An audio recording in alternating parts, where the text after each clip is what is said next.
Bom dia, boa tarde, boa noite.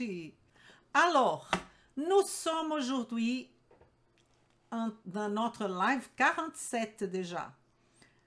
Et nous allons faire une réflexion sur une étude de cas en parlant de ces relations entre la mitochondrie et la santé hormonale. Mais on n'avait pas fini la dernière fois parce qu'on était en train de parler des stéroïdogenèses et spécialement testostérone. Et donc, on va finir cette partie et on va passer à notre étude de cas que je voudrais vous demander quelque chose pour noter parce que je vais laisser un petit moment pour que vous puissiez réfléchir par rapport à l'étude de cas et trouver vous-même quelques solutions. D'accord?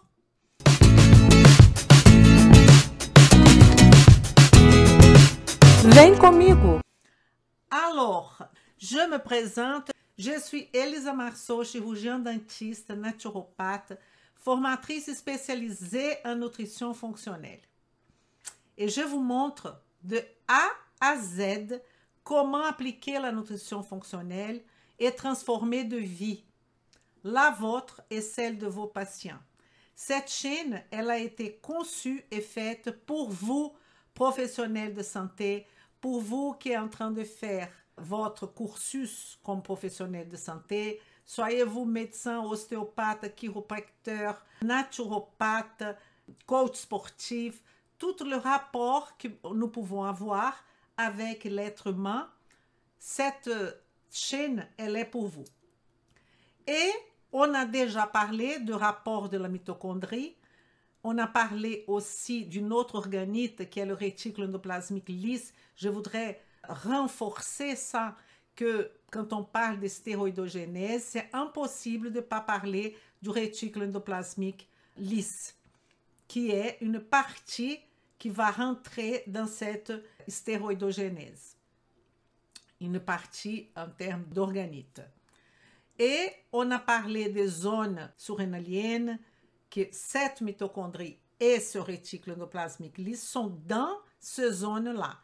On a parlé de l'importance de la mélatonine, on a parlé des hormones thyroïdiennes et on était en train de parler de métaux lourds parce qu'on est très intéressé par quel est l'effet de perturbateurs, le nom il dit déjà, n'est-ce pas? Les perturbateurs endocriniens sont ceux qui vont perturber notre système endocrinien. Parmi ces perturbateurs, nous avons les métaux.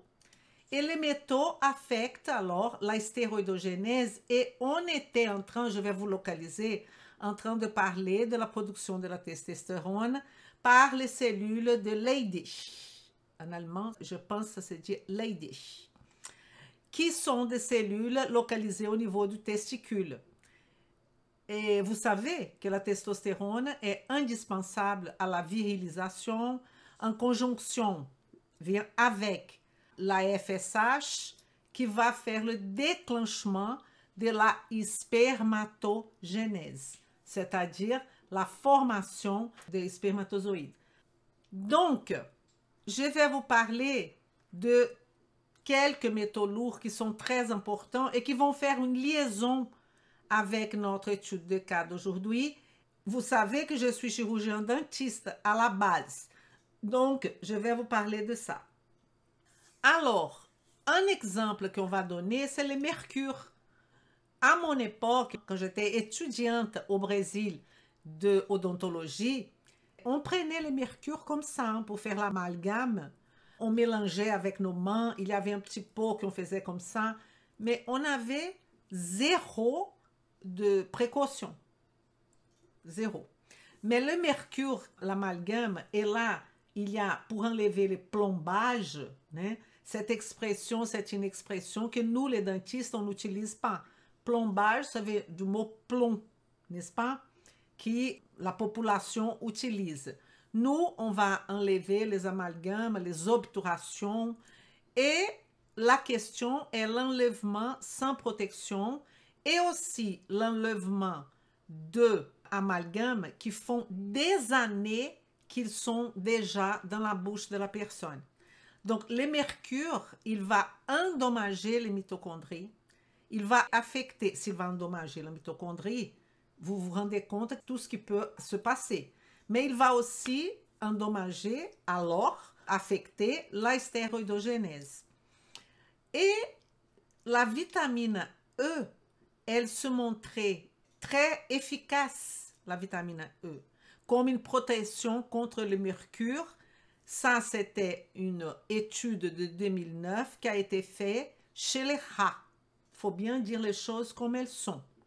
Donc, le déficit en vitamine E va induire un stress oxydatif et cet stress oxydatif va faire qu'on ait une expression inefficace des protéines qui vont transporter les hormones stéroïdiennes, pas que la testostérone. Alors, qu'est-ce que c'est un déficit en vitamine E?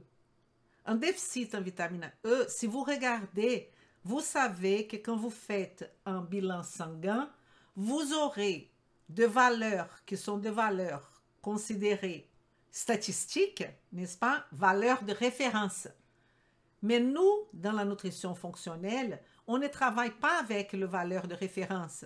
Ça veut dire, on ne travaille pas simplement parce que n'est pas gras ou n'est pas marqué dans le bilan, ça veut dire que ça va. Non, on parle de valeurs optimales. Donc, la vitamine E, la vitamine D, la vitamine A, homocystéine, la T3, la T4, toutes les hormones aussi, parce que je parle de vitamines, mais toutes les hormones comme T3, T4, ils ont, dans l'étude de la nutrition fonctionnelle ou de la médecine fonctionnelle, si vous voulez, ont une valeur optimale qu'il va falloir savoir pour chaque cas.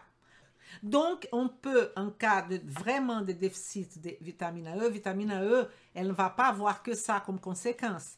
Mais on est en train de focaliser la situation de la présence du mercure. Donc, il montre que si vous avez suffisamment de vitamine E, vous avez une protection contre le mercure.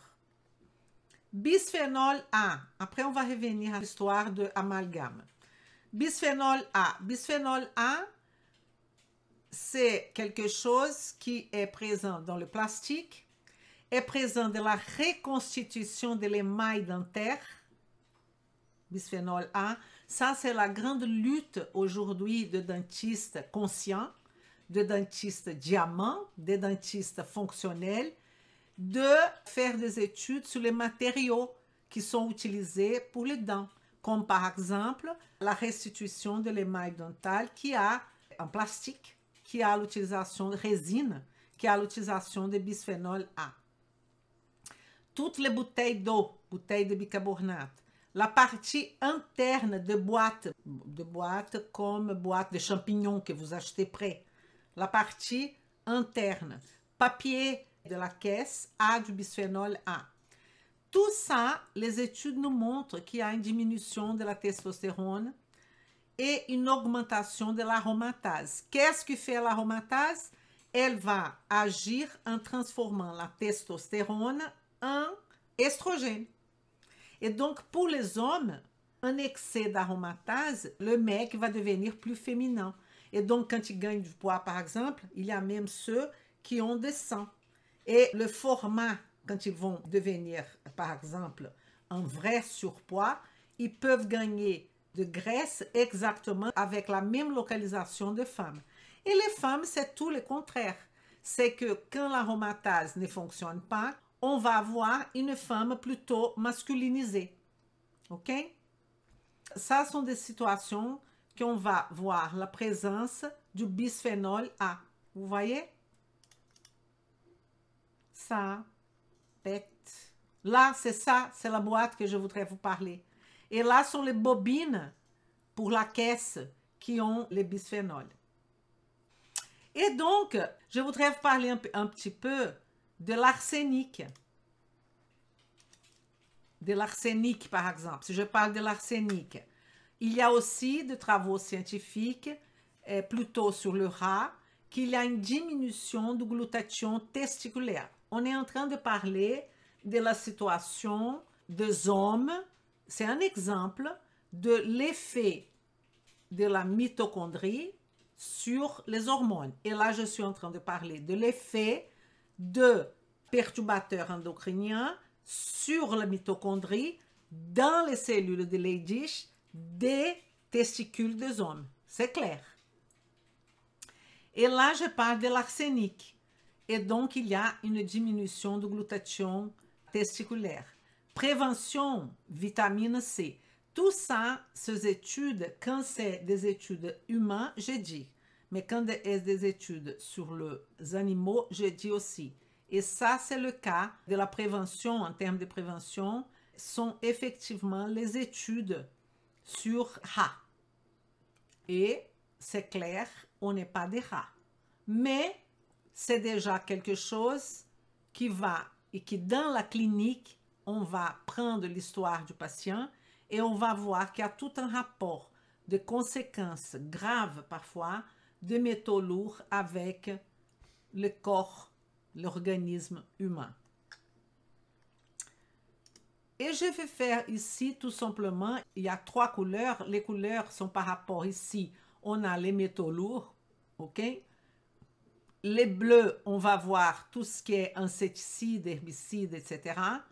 Et ici, on a des molécules qui sont des perturbateurs chimiques. Là aussi, sont des perturbateurs chimiques, mais plutôt vers pesticides, comme la permétrine, atrazine, le landane, PFOA, qui on va trouver dans la marque qui commence par T et qui termine par flon, où on a effectivement dans le poil antiadhésif. Ils peuvent dire tout ce qu'ils veulent, ok?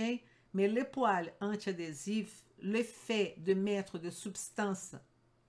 Aujourd'hui, moi et mon mari, on était même en train de chercher des poils pour acheter. Et la marque la plus connue, elle a même un rond rouge au milieu. Et ce rond rouge, il va s'allumer quand on sait qu'il faut mettre l'aliment dans la poêle qu'elle est déjà chauffée. Est-ce que vous comprenez que, indépendant, cette chose-là qui met pour allumer et devenir rouge, est-ce que vous pensez que ça est un protecteur pour la santé? Évidemment que non. Ils vont jurer qu'il n'y a pas de problème, etc. Mais je voudrais quand même dire que tout ce qui est antiadhésif, pas naturel, parce qu'on peut avoir des poils qu'on met d'huile et qu'elle va devenir antiadhésif, n'est-ce pas? Et d'ailleurs, c'est celle-là qu'on a acheté. Mais PFOA, c'est perfluorooctanoïque. Si c'est un ic, ça veut dire que c'est un acide. Un acide perfluorooctanoïque. Octa, c'est le nombre de carbone. Et on a aussi ce MEHP et DHEP. Tous les deux, la différence entre M et D, est-ce que vous voyez là? Je ne sais pas si vous voyez là. La différence entre cette molécule MEHP et DHEP, c'est que le M vient de mono et D vient de di. Donc, c'est le diéthylhexylphthalate. Et diéthylhexylphthalate. Là, j'ai mis en anglais. C'est pour ça que c'est renversé. Diéthylhexylphthalate et monoéthylhexylphthalate. Pourquoi je dis ça? Est-ce que vous savez où est-ce qu'on trouve ça? Malheureusement. Dans beaucoup de maquillage, dans beaucoup de vernis d'ongles, dans le rideau en plastique, dans tous les verres plastiques. Vous savez, le verre pour prendre du café, les petits verres plastiques. Là, on va trouver les BPA, qui est le bisphénol A. Donc, tout ce produit-là, réduction de la synthèse de testostérone et progestérone. Ça, j'ai pris d'un article. Mais on sait bien que ce n'est pas que ça. Il y aura un endommagement de la mitochondrie, une augmentation des stress oxydatifs, des conséquences pour notre corps, évidemment, à long terme. ici, je voudrais tout simplement vous dire que notre travail fonctionnel, c'est toujours de penser à la santé. À la santé. Ce n'est pas un travail qui va utiliser les étiquettes comme engagement.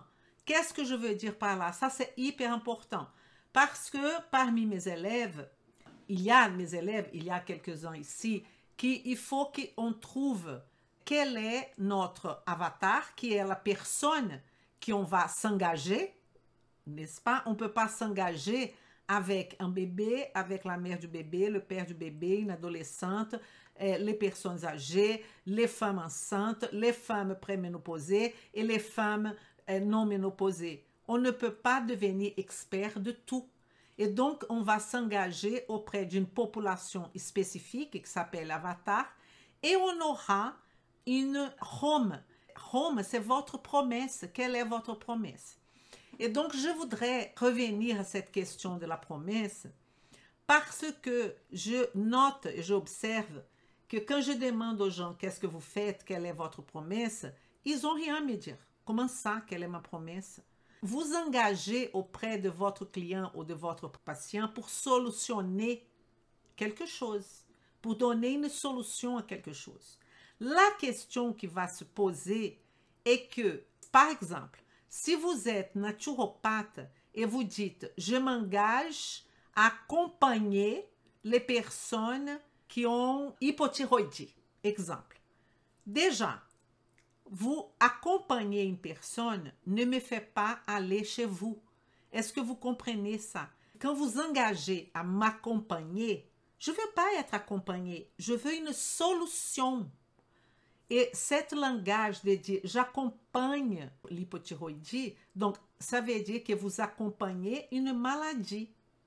Déjà, donc premièrement, la personne ne veut pas être accompagnée. Deuxième point, la personne veut aller vers la santé. Et donc, les gens, naturopathes, je ne parle pas de médecin que lui, il va se concentrer parfois sur les étiquettes ici. Pourquoi?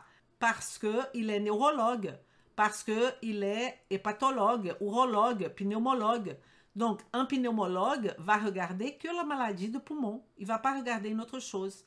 Ok, c'est très bien, il fait son travail. Nous, ce n'est pas du tout ça. Nous, on va comprendre pourquoi tout ce problème-là. Et on va s'engager auprès de la personne, en donnant l'exemple de l'hypothyroïdie, on va s'engager vers la santé de la thyroïde. Vous comprenez? Et pas vers l'hypothyroïdie. Si vous êtes un non-médecin, dentiste, n'importe, non-médecin, comment vous pouvez vous engager à un traitement de l'hypothyroïdie? Vous ne pouvez pas prescrire de médicaments et parfois, ça sera nécessaire. Donc, votre engagement est complètement faussé. Et quelle est la solution que vous proposez? Donc, moi, exemple, je propose des solutions de votre santé thyroïdienne. Là, oui. Là, oui. Parce que là, vous allez analyser tous les nœuds et vous allez proposer le maximum que cette thyroïde peut donner, en train de regarder l'intestin de la personne, l'énergie de la personne, la biotransformation. Est-ce que c'est plus clair pour vous? OK? Donc, à part le médecin, je ne comprends pas comment vous allez vous engager avec une maladie si vous ne pouvez pas aller jusqu'au bout de la démarche. Parfois, on a besoin de médicaments. Donc, vous promettez et vous dites quelque chose qui n'est pas vrai. Et je répète, on ne veut pas être accompagné. Arrêtez d'accompagner les gens. Les gens, ils savent marcher, ils sont intelligents. Les gens veulent des solutions. Et cette solution, elle passe par la personne elle-même. Je ne peux pas proposer une solution à qui que ce soit parce que l'arme du médecin, c'est le médicament. Moi, je n'ai pas cette arme-là. Et je dis bien arme, avec tous les mots que ça consiste, le mot arme. Moi, j'ai comme solution, et pas comme arme, j'ai comme solution les corps de la personne. L'alimentation, son mode de vie, sa vision du monde, ses facteurs psychiques. Et je peux pousser un petit peu en temps de donner quelque chose pour complémenter, mais ça va être dans l'alimentation quand même. Le corps ne va pas dire ça, c'est un médicament qu'il faut faire la phase hépatique, qu'il faut passer par la phase hépatique, qu'il faut faire phase 1, phase 2. Ce n'est pas un médicament, c'est un aliment, de toute façon. Même si vous donnez des oméga 3, c'est un aliment de toute façon, d'accord? Donc, ça, c'est très important. Et ce perturbateur endocrinien, ils vont perturber tout ce contexte-là. Vous voyez l'importance capitale de ceux qui ne travaillent pas avec, je n'ai pas dit qu'ils ne sont pas importants, qui ne travaillent pas avec les étiquettes de maladie, parce que notre objectif, c'est de comprendre le pourquoi et le comment et de faire la personne sortir. Comment poser un diagnostic par rapport aux métaux lourds? Numéro 1, vous avez des tests que vous pouvez entamer pour des métaux lourds principaux. Mais ce n'est pas que ça. Si vous ne pouvez pas faire de tests, vous allez, dans votre enquête, poser de bonnes questions et savoir où est-ce que cette personne habite, si elle a contact, si elle a beaucoup d'amalgame, obturation de la bouche, et voir avec les signes et les symptômes si ça match. Si ça match, vous allez faire une proposition de diagnostic qui est traitée. D'accord? Alors, l'exposition, et ça c'est très important, à des faibles doses de perturbateurs endocriniens peuvent détruire le système endocrinien. Parce que ces faibles doses, comme par exemple le poil vieille du front, et spécialement la vieille, au fur et à mesure des années, c'est des faibles doses qui vont avoir un effet absolu. D'accord? Donc, l'idée est investissez dans la santé avant de devoir dépenser avec des maladies. Dépenser, ce n'est pas que l'argent, c'est dépenser votre énergie. J'ai une phrase que je dis à mes patients, c'est que quand on est dans la prévention, quand on n'a pas la maladie encore installée, ok? Les gens disent beaucoup de fois, Elisa, je ne peux pas faire ça parce que je n'ai pas le temps. Je ne peux pas faire de l'activité physique, je n'ai pas le temps. Je ne peux pas cuisiner, je n'ai pas le temps. Je ne peux pas courir, je n'ai pas le temps. Je travaille beaucoup, je travaille 9 heures par jour. La question est, à partir du moment que vous aurez la maladie, vous aurez tout le temps. Tout le temps. Parce que là, vous serez obligé de vous arrêter. Vous allez arrêter tout ce que vous étiez en train de faire en termes de travail. Vous allez absolument tout arrêter et vous allez dépenser votre énergie, votre temps et votre argent avec des maladies. Je sais que ce que je dis, peut-être je dis aux mauvaises personnes parce que vous faites partie de ceux qui veulent devenir professionnels diamants et c'est pour ça que vous êtes là.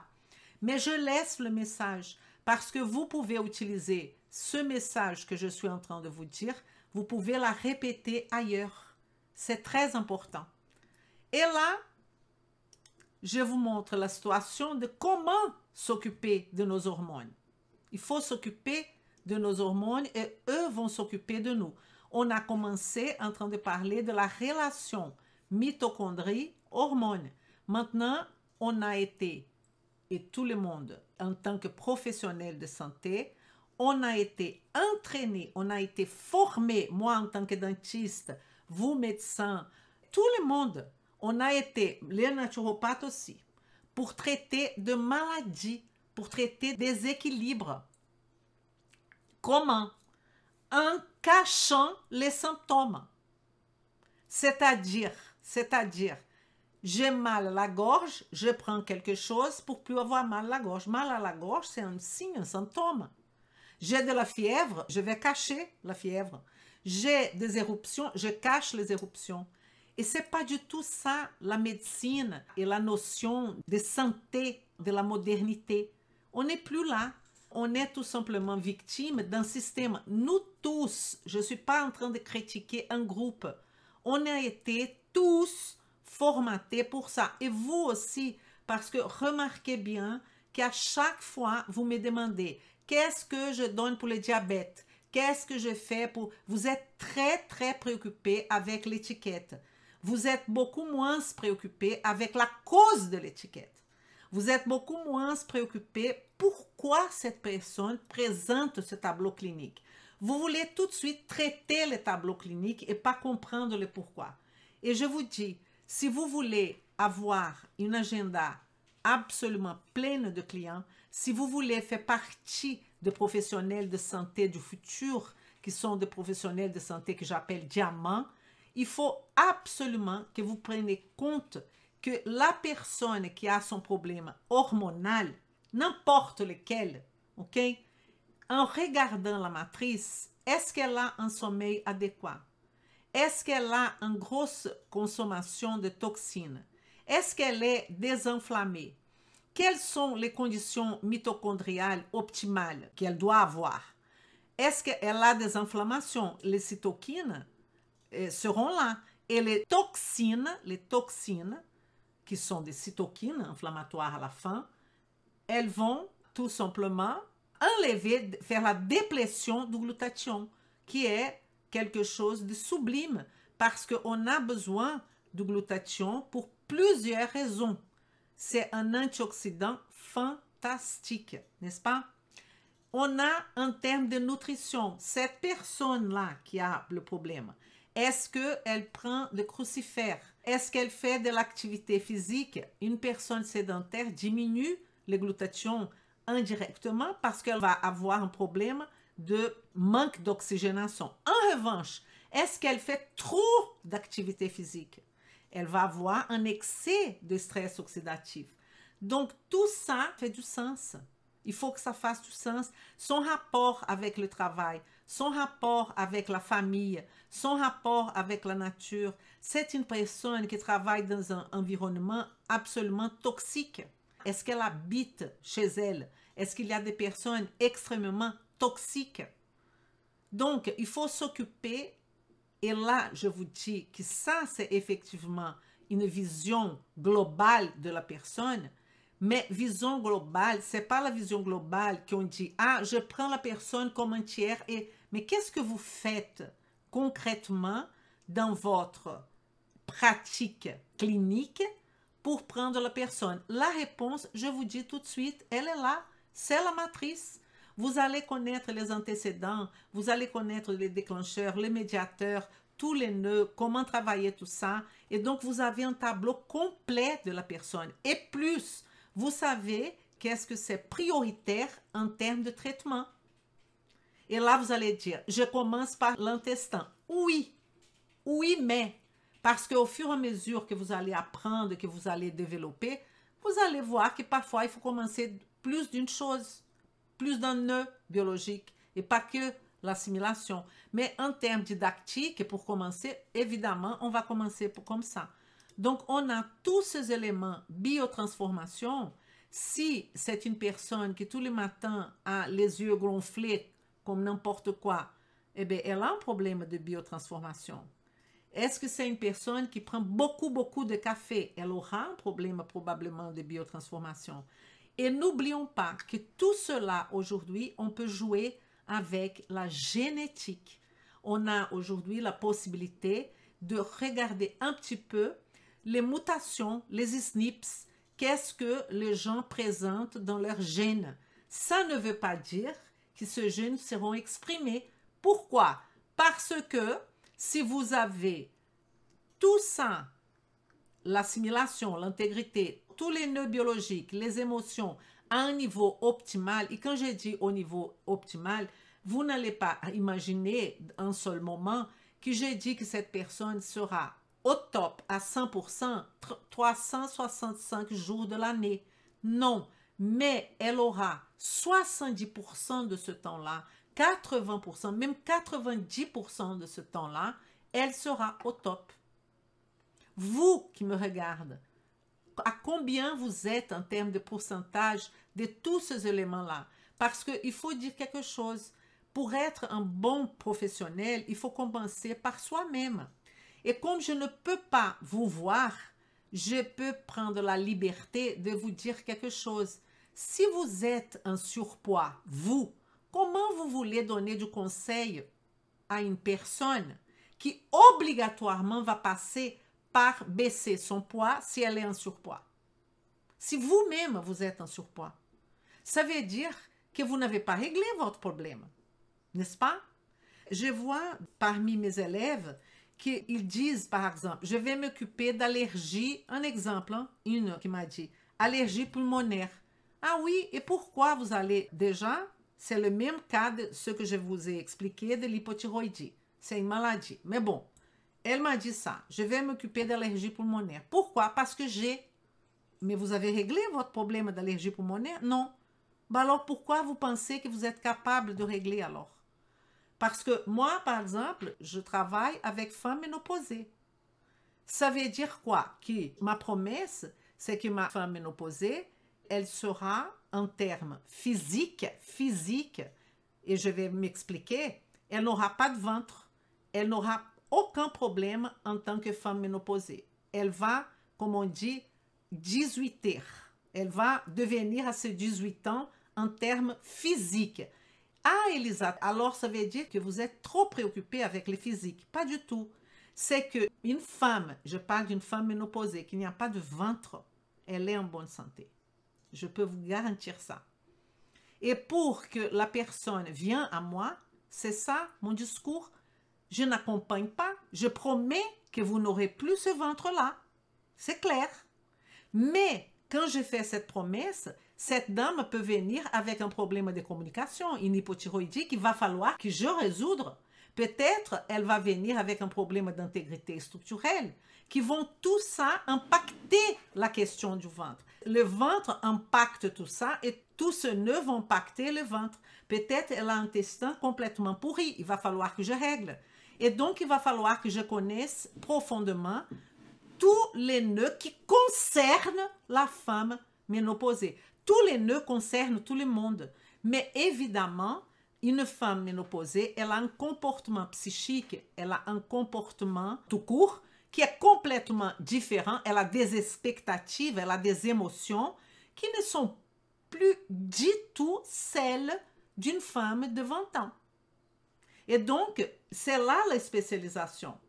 OK? Très bien, Marie-France. Donc, Marie-France, elle a 73 ans et elle trouve qu'elle est à 80%. Marie-France, elle a l'autorité de, en tant que professionnelle de santé, de proposer quelque chose aux gens. Je ne sais pas qu'est-ce qu'elle va proposer, mais elle a tous les droits. OK? Donc, en regardant cette matrice, on va prendre connaissance de tous de cette personne, de toute la situation. Et je vous ai dit qu'on va faire maintenant notre réflexion. C'est une réflexion sur une étude de cas. Je vous présente l'étude. C'est un homme. Ça, c'est l'étude de cas. Hein? Un homme, avocat, 48 ans. Il a un IMC de 27. Il est un pratiquant d'activité physique. Une fois par semaine, il fait du foot.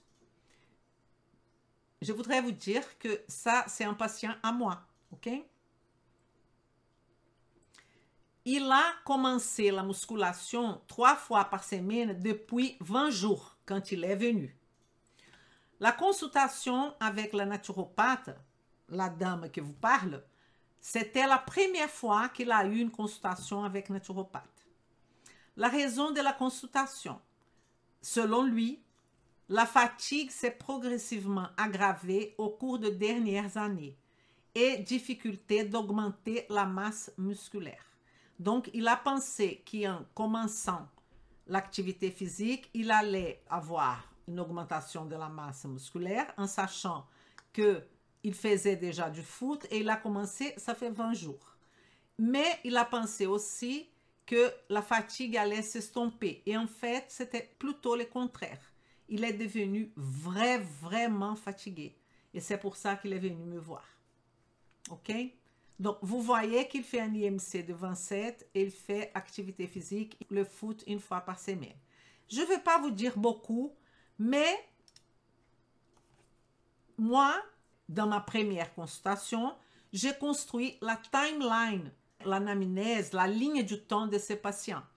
Et en posant des bonnes questions dans la première consultation, j'ai découvert quelque chose. Historique de caries avec 8 obturations d'amalgame pendant son enfance et enlevé, ça c'est la partie principale, depuis 3 ans. Mais avec qui, comment? Ah non, je ne sais pas. Un dentiste qui m'a enlevé tout ça. Ne consomme pas des aliments gras parce qu'il a peur de gain de poids. Il prend du café 5 à 6 fois par jour. Il dort au long de la nuit, mais ne se réveille pas à 100% de sa forme. Je vous donne 3 minutes pour répondre aux questions suivantes. Quel facteur de risque identifiez-vous chez ce monsieur? Deuxième question. Quelles recommandations feriez-vous? Est-ce que j'ai des propositions? Je vais vous lire au fur et à mesure, d'accord? Alors, déjà, comment vous dire?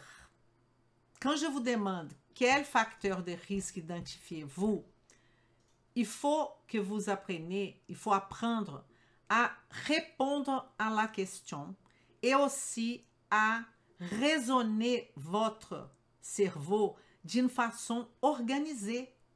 Parce qu'il y a des gens qui m'ont déjà dit, et là, ça ne va pas des critiques, on est là pour apprendre, d'accord? Par exemple, épuisement des surrénales. Elle a déjà fait le diagnostic. Épuisement des surrénales. Pancréas fragile. Faiblesse surrénale. Tout ça sont des possibilités. Mais vous n'avez pas répondu à ma question. Est-ce que je vous ai demandé ça? J'ai demandé quel facteur de risque identifiez-vous? Vous êtes déjà en train de me donner un diagnostic. Maladie cardiovasculaire, comment ça, Kamel? Déminéralisation, mais vous dites des choses fondées sur quoi? Parce que la personne prend du café, c'est ça? Vous voyez comment votre cerveau n'est pas encore entraîné pour développer un diagnostic en nutrition fonctionnelle. J'ai fait ça exprès parce que vous me dites des choses. C'est très bien de me dire comme ça, vous comprenez qu'est-ce qu'il faut et qu'est-ce qu'il ne faut pas faire. Je vous demande quels sont les facteurs de risque et vous venez avec tout ce pancréas fragile. Comment ça, pancréas fragile? Pancréas fragile? Je ne comprends pas. Maladie cardiovasculaire? Non, par exemple, Rabat, elle a dit risque d'inflammation. Non, c'est pas ça encore. Quels sont les facteurs de risque? Si vous dites risque d'inflammation, il faut que je sache pourquoi. D'accord? Rabat, que le mot inflammation, c'est pas suffisant. Pourquoi il y a un risque d'inflammation? Je suis d'accord avec vous. Il y a un risque d'inflammation, mais pourquoi? Ok? Donc, je vais revenir là et je vais analyser avec vous quels sont les facteurs de risque. Que ça? Tout à fait. Repas pauvre en bon gras, quel est le risque? Sommeil non récupérateur, quel est le risque? Je veux le facteur de risque. C'est très bien, c'est très bien. Intoxication par caféine, comment vous pouvez affirmer ça? Ça veut dire que tout le monde qui prend 3 tasses ou 4, ou je ne sais pas combien il prenait là, de café par jour est intoxiqué. Risque, c'est bien. Risque d'avoir un cumul de mercure par rapport aux amalgames qui, là oui, va. Excellente réponse. D'accord, mais l'abus de consommation de café, quel est le problème? Quel est le problème? Écoutez, vous allez vous centrer sur la problématique de ce patient.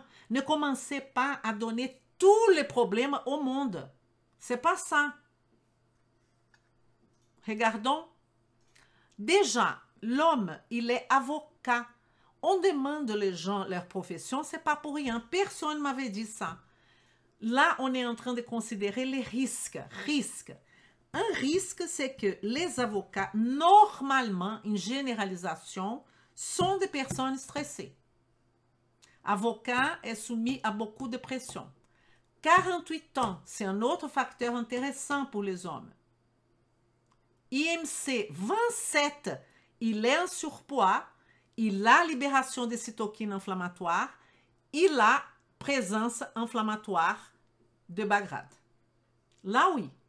Donc, ça, c'est déjà, son IMC, c'est une question. Dans notre questionnaire, on aurait dû demander les tours de taille. C'est extrêmement important. OK? C'est très important. L'activité physique, pratiquant de football une fois par semaine, c'est une personne sédentaire. Rien d'autre à dire. Sédentaire. A commencé l'activité physique pendant 20 jours, ça veut dire qu'il peut arrêter demain. Et il est en processus d'adaptation du corps. 20 jours et rien, c'est la même chose. Donc, on va dire que ce monsieur, il est inflammé, on peut dire ça. Pourquoi? Je prouve. Parce qu'il y a le risque de son IMC 27. Et donc, je vais dire qu'il est inflammé. Tous les patients qui ont un IMC de 27 sont inflammés? Non. Non.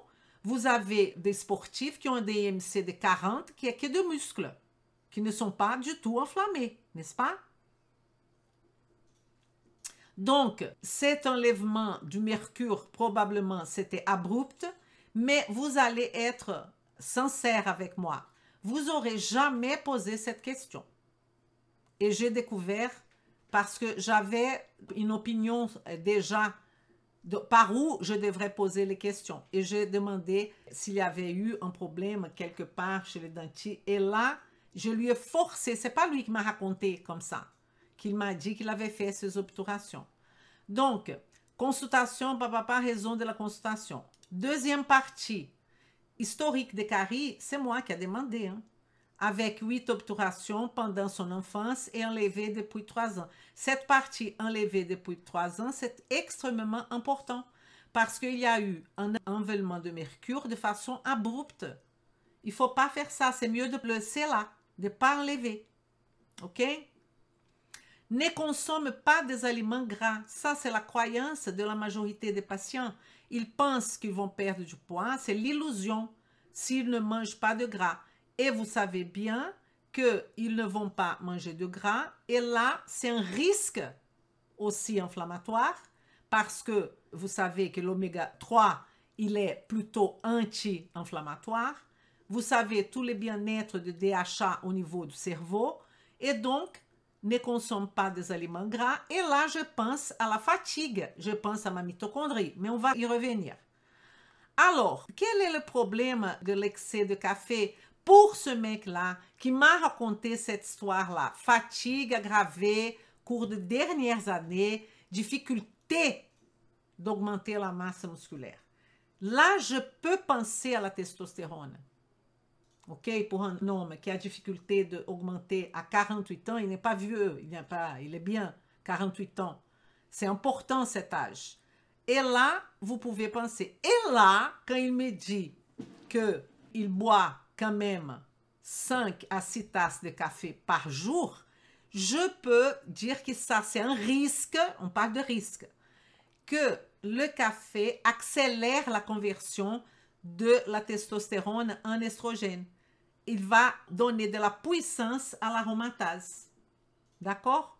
Donc, le café va aromatiser le patient. Donc, le café, il y a aussi les cafés que vous ne savez pas d'où ça vient. Il y a aussi la présence de glyphosate, qui est un herbicide. Pas tous les cafés, pas tout le monde, mais c'est qu'un petit truc que je vous donne. OK? Je vais répéter, Hadja, 2 secondes. Et dort au long de la nuit, mais ne se réveille pas dans sa forme. Donc, vous avez une possibilité de diminution de la testostérone. Pourquoi je pensais à ça? Je pense à la mitochondrie. Je pense à la mitochondrie au niveau de production de testostérone. Je pense à difficulté à augmenter la masse musculaire. Pas parce qu'il a commencé que 20 jours, c'est pas ça. Mais une personne de 48 ans, et si on regarde ce monsieur, il a vraiment on dirait même presque un affaissement de la masse musculaire. Mais personne n'a mesuré sa testostérone, il faut bien dire ça, ok? Donc, quels sont les facteurs qu'on peut avoir chez une personne, un avocat de 48 ans qui présente CIMC de 27, en termes de diminution de la testostérone? Pourquoi, Elisa, vous avez pensé à la diminution de la testostérone? Parce qu'il est sédentaire, parce qu'il est intoxiqué, parce qu'il peut être intoxiqué par le mercure et parce qu'il est, ça c'est sûr, en surpoids. OK? Donc, quand on parle de ces possibilités de diminution de la testostérone, il va falloir demander aussi quelle est la condition de la surrénale de ce patient. Et comment je vais savoir la condition de la surrénale? Il y a quelqu'un qui a parlé de pancréas. Je ne vois pas du tout le rapport de cette histoire, à part le fait qu'il peut avoir une insulinorésistance. C'est clair. Qu'il peut avoir un index OMA très haut. Mais ce n'est pas notre préoccupation primaire là. Notre préoccupation primaire, c'est que cette personne, elle a une fatigue, dont on est bien dans la question énergétique, okay, qui est aggravée dans les dernières années, et il n'arrive pas à augmenter, je le regardais, sa masse musculaire. Et il me présente tout ça comme problématique de son mode de vie. D'accord? Là, on ne va pas rentrer dans l'assimilation, parce que tout ça, j'avais demandé, évidemment. Mais sinon, on va rester ici jusqu'à demain matin. Mais ce qui est important, c'est, je suis en train de faire un raisonnement, que ma question était, quel facteur de risque et quelles recommandations feriez-vous avec les informations que je vous ai données? Donc, une question du café, c'est que le café va inciter, va stimuler l'action de l'aromatase. Ah, bien sûr, un IMC de 27 a totalement surpoids, hein? Totalement surpoids, à partir de 25. Totalement en surpoids. Alors, il faut savoir la condition de la surrénale. Pour savoir la question de la surrénale, il faut savoir quelles sont les questions, et là vous allez voir dans la formation de la RT2, quelles sont les questions pour savoir quelle est la condition de la surrénale. Parce que faire des examens, ça va servir à rien du tout de la surrénale. Il ne présente pas de maladie grave. Donc, vous allez demander, est-ce qu'il y a la pression artérielle baisse, surtout pendant l'été? Il aime les aliments salés. Il a des infections récurrentes. Ce sont quelques questions pour voir l'état de la surrénale. D'accord? Et si on part de la fatigue et de la difficulté de gagner de la masse musculaire, on va penser aussi, évidemment, à la mitochondrie qui est dans la surrénale. On peut aussi penser à une baisse consommation au niveau musculaire de protéines, n'est-ce pas? C'est une autre option aussi à penser. Et quand on parle de la consommation des aliments gras, probablement, ce patient, comme il avait cette préoccupation, il ne doit pas manger, et je suis sûre, là maintenant, qu'il ne mangeait pas, des sélénium suffisants, comme par exemple les noix du Brésil. Il ne mangeait pas de sélénium, ni de zinc, ni de cuivre, ni de manganèse, donc problème de détoxification au niveau du glutathion, qu'on a besoin de sélénium. N'est-ce pas? Je vous avais dit avant la question du glutathion et de perturbateurs endocriniens. OK? On pourrait regarder aussi la quantité en termes de perturbateurs endocriniens, quand on parle de mercure, de la vitamine E. Tout à fait. Alors, qu'est-ce qu'on pourrait faire pour ce patient au niveau des recommandations? Première chose, détoxification, un régime d'élimination. Revoir son alimentation de A à Z. Perte de poids. Diminution probablement de glucides.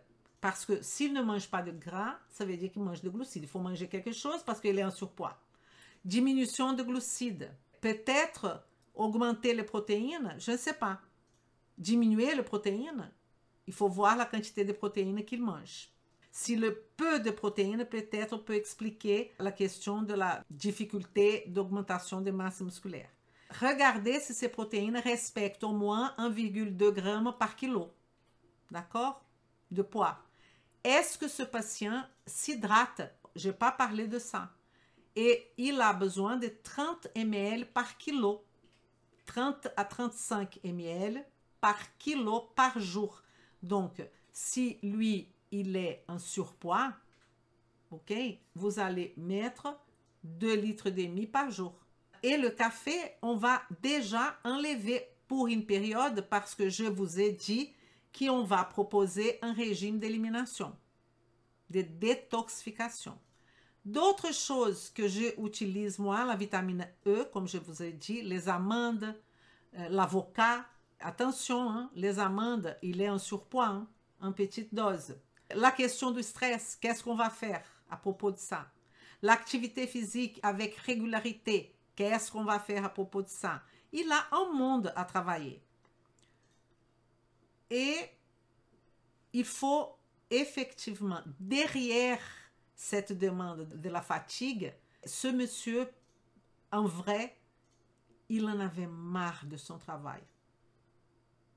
En travaillant avec lui, on a vu que, en fait, tout cela, un composant hyper important, c'était les émotions, les mentales, qui n'étaient pas en congruence avec ses valeurs, tout simplement. Et on a fait un travail à long terme. Il faut bien dire qu'il faut reconnaître si le patient est prêt, par exemple, déjà pour faire une détoxification tout de suite. Est-ce qu'il va suivre notre régime d'élimination? Peut-être oui, peut-être pas. Peut-être il va commencer à 50% de ça. Plus le patient est résistant, plus il prend de temps. Et il faut lui dire ça, clairement. Donc ça, comme je vous ai dit, ça serait une réflexion que je pourrais avoir par rapport à une personne comme ça. Ce qui est important, parce que quand je vous ai dit, et quand c'était dans le sujet, ça devient très facile. Mais je suis sûre que vous n'aurez pas pensé à demander son historique buccal. Je suis absolument sûre. Et la nutrition fonctionnelle, ce n'est pas parce que je suis dentiste. Elle va vous montrer comment raisonner tout ça, mettre tout ça en ordre. Qu'est-ce qu'il a comme problème d'assimilation, d'intégrité, de communication, de transport. Tout ce qui est à la base ici, dans ce patient, a été déjà problématique. L'alimentation, elle n'allait pas du tout. Indépendant, elle n'allait pas. Pour un homme qui veut augmenter la masse musculaire, l'hydratation, elle n'allait pas. Le café n'allait pas. L'activité physique n'allait pas. Le sommeil n'allait pas. Le stress n'allait pas. Pourquoi vous allez déjà lui donner, par exemple, quelque chose pour appuyer la surrénale et tout ça, si rien de ça a été fait? Vous comprenez la proposition? Ok. Je vous dis qu'après tout ça, effectivement, il avait une baisse de testostérone qui je lui ai presque obligé à faire des examens salivaires pour voir les niveaux d'estrogène, progestérone, parce que je remarquais que la forme qu'il prenait, le poids, c'était très fémininisé, pas androgénique du tout. Il était en train de devenir plutôt femme. Et donc, ça, c'est un autre signe très clair que la personne a un problème au niveau de l'aromatase. Et probablement aura aussi, et là, je suis d'accord avec la fille qui a dit pancréas, qui va peut-être avoir bientôt un problème d'insulinorésistance s'il n'avait déjà. Je ne me rappelle pas. Je ne veux pas affirmer parce que je ne me rappelle plus s'il avait ou pas. Donc ça, c'est un type de raisonnement qu'on peut faire. Mais vous allez commencer par où? Par là, tout simplement. Mais de toute façon, en observant bien le patient, on peut proposer des solutions. Je vous souhaite une excellente soirée. Je vous fais un gros bisou et à jeudi prochain dans notre projet 1929. Merci. Vem comigo!